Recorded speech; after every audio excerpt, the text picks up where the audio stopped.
औरत के सिंगार होचे पति आ दौलत के सिंगार होचे बाल बच्चा। जब एगो कंगना के खातिर का स्वामी जे बजनिया कदर के कलेजा फटे रानी के राजा के कि राजा जी छोटकी ननद के जे विवाह करे छी त हम न शौक किया कि पेन के कूदब भागब आ हमरा एगो कंगना के खातिर बजनिया कहै छी त हमरा कलेजा फटे लगल। रानी के राजा के आई हम लागी राजा जनम बजनी गाना होला नैया सो स्वामी नैया सो राजा दियो नैया सो भाई राजा दियो हमरो मोहला बीरन या भाई सन तुसा दुल्हा भाई राजा दियो हमरो बीरन या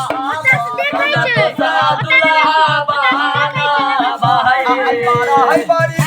राजा लंग बोली राजा किछि न बोला भाई बलवा किछि न बोला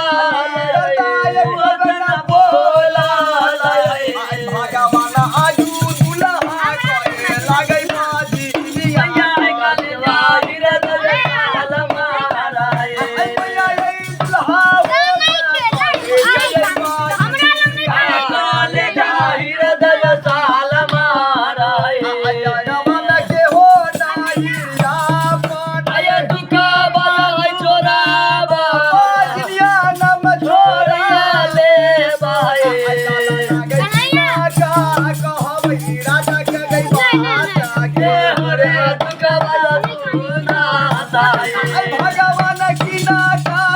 हमी दिल के माता के हरे जाता है मोरा दैया रो जय गाली नदिया ताना ये मारे भगरैया ताना ये मारे भगवान बोली धरै छै बाजी ना पूजा ना भैया दुल्हा कहता बाजी ना